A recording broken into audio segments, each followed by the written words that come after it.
These companies have violated state law by not paying the cost of caring for these migrants.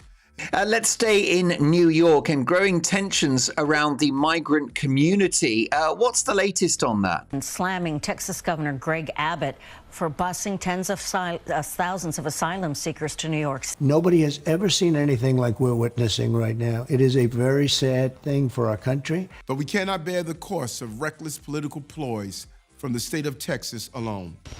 Navigating the migration debate.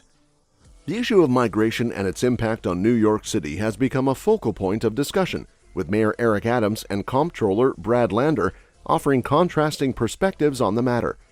Mayor Adams' decision to file a $700 million lawsuit against transportation companies facilitating the arrival of migrants from Texas has sparked controversy and criticism, particularly regarding the motivations behind the lawsuit and its effectiveness in addressing the challenges posed by increased migration.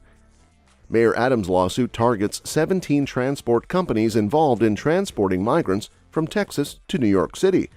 He accuses Texas Governor Greg Abbott of orchestrating a deliberate effort to overwhelm New York City's social services by sending migrants to the city. Adams argues that New York cannot bear the financial burden of accommodating these migrants alone and seeks to hold the transport companies accountable for their role in facilitating this migration. However, critics, including senior counsel Gerard Filitti, have raised concerns about the effectiveness of Adams' lawsuit. Filitti characterizes the lawsuit as a stunt, arguing that preventing buses from dropping migrants in New York City does not address the underlying issue of migration. Governor Greg Abbott's scheme to transport tens of thousands of migrants to New York City, apparently being overwhelmed and overrun by migrants who are being transported to New York. These companies have violated state law by not paying the cost of caring for these migrants. Border states. New York has always been somewhat of an open city, a sanctuary city, providing housing, clothing, benefits. He points out that migrants can easily bypass such restrictions by being dropped off in neighboring states like New Jersey and making their way into New York City through alternate means of transportation. Filitti emphasizes the attractiveness of New York City as a destination for migrants seeking opportunities and better prospects. He highlights the inherent challenges associated with migration policies, noting that progressive policies aimed at welcoming immigrants without stringent criteria for employment or criminal background checks have contributed to the strain on resources and services in the city. The strain on resources and services in New York City due to increased migration has led to concerns about the city's overall livability and sustainability. Mayor Adams has taken steps to address these concerns, including traveling to South America and Latin America to discourage migrants from coming to the city. However, these efforts may only mitigate the effects of migration rather than addressing the root causes. Filitti underscores the need for a reevaluation of immigration policies and their long-term implications. He suggests that the consequences of welcoming immigrants without sufficient consideration for their economic contribution and ability to integrate into society have become apparent, placing a strain on the city's economic resources and its capacity to provide essential services to all residents. The divergent views expressed by Mayor Eric Adams and Senior Counsel Gerard Filitti reflect the complex nature of migration and its impact on New York City. Suing to recoup approximately $700 million already spent to care for migrants bused here. Let's stay in New York and growing tensions around the migrant community. What's the latest on that? Mayor Adams doubling down on his executive order limiting the amount of migrant buses in the city. While Mayor Adams seeks legal recourse to address the challenges posed by increased migration, critics like Filitti emphasize the need for a comprehensive approach that considers the underlying factors driving migration and its broader implications for the city's social and economic fabric. As New York City grapples with the consequences of its progressive immigration policies, finding sustainable solutions to manage migration while maintaining the city's vibrancy and inclusivity remains a pressing concern for policymakers and stakeholders. Unprecedented surge. Amidst the ongoing immigration debate, a recent study for the Center of Immigration Studies has shed light on the significant increase in the immigrant population in the U.S. during President Biden's tenure. The study reveals a staggering surge of 6.4 million immigrants, a figure 4 times higher than that observed during former President Donald Trump's administration. This influx has propelled the total immigrant population in the U.S. to a record-breaking 51 million individuals, marking a historic milestone in the nation's demographic landscape.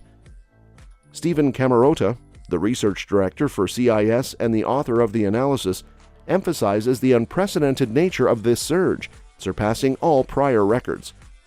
The report's findings have ignited criticism of President Biden's border policies, with voices such as Councilman David Carr lamenting the perceived lack of border control and the federal government's failure to uphold sovereignty. The influx of migrants has particularly strained urban areas like New York City, exacerbating challenges related to shelter systems and municipal budgets. The report underscores that over half of the migrants arriving in the U.S. did so illegally, without proper documentation, further fueling concerns about border security and immigration enforcement. It highlights that the foreign-born population in the U.S. now comprises 15.5% of the total population, a share that has more than tripled since 1970, reflecting the profound demographic transformation underway in the country. The surge in the foreign-born population is predominantly driven by immigration from Latin America, which has seen a substantial increase of 4.2 million individuals since January 2021. Under President Biden, the average monthly increase in the foreign-born population stands at 172,000, a fourfold increase compared to the average during the Trump administration and double the average observed during the Obama administration.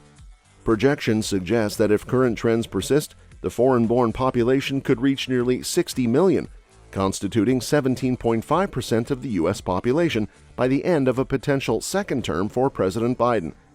The report indicates that a significant portion of this increase, approximately 3.7 million individuals, is likely attributable to illegal immigration, although legal immigrants still constitute a substantial proportion of the total foreign-born population. Critics have voiced concerns about the implications of the current border situation for national security. New York City has and will continue to do our part to manage this humanitarian crisis. As you know, the city's already been spending millions of dollars to care for the influx of migrants that have entered the city. It's not going to get any better. From this moment on, it's downhill. And slamming Texas Governor Greg Abbott for busing tens of thousands of asylum seekers to New York. State Senator George Borrello highlights the uniqueness of the Biden administration's open border policy, emphasizing its potential compromise to national security interests. Similarly, State Conservative Party Chairman Gerard Kasser warns of the dangers posed by an influx of illegal migrants, characterizing the U.S. as increasingly becoming a country of illegal migrants rather than legal American citizens. The CIS study offers a comprehensive overview of the unprecedented surge in the immigrant population under President Biden's administration, sparking debates over border policies, national security, and the broader implications for U.S. society. As policymakers grapple with these complex challenges, the report underscores the need for a nuanced approach to immigration reform that balances humanitarian concerns with border security and domestic economic interests. Migrant crisis in New York City. The surge in immigration to New York City, particularly since spring 2022, has sparked a contentious debate over public safety, fiscal responsibility, and humanitarian obligations. Mayor Eric Adams' proposal to amend sanctuary city policies reflects the city's grappling with the influx of migrants and the strain it imposes on resources. This article delves into the scale of the current migrant crisis, regional factors driving migration, policy options, and how political divisions are impeding a solution. New York City has witnessed an unprecedented surge in migration, with over 118,000 migrants and asylum seekers arriving since spring 2022, primarily from Latin America and the Caribbean.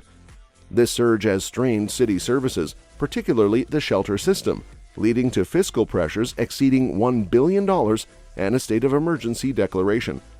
The city's shelter system accommodates nearly 60,000 newly arrived migrants, with families comprising two-thirds of this population. in this shelter here that is supposed to be for people seeking asylum. But right now, they tell us. But we cannot bear the cost of reckless political ploys from the state of Texas alone. Nobody has ever seen anything like we're witnessing right now. It is a very sad thing for our country. It's the economic strain on the city. We took about $4.3 billion.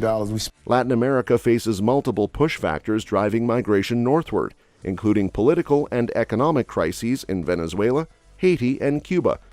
Additionally, issues such as inequality, gang violence, and climate change contribute to migration from southern Mexico and northern Central America. The growth of illegal migration networks and social media dissemination of information on U.S. labor shortages further fuel migration trends. New York City has implemented measures to address the migrant influx, including limiting housing costs by evicting single adults from shelters after 60 days. The Biden administration's designation of temporary protected status for 472,000 Venezuelans offers some relief. However, long-term solutions require congressional action to reform immigration legislation, such as reducing wait times for asylum seekers to obtain work permits and addressing backlogged bureaucracy in immigration courts.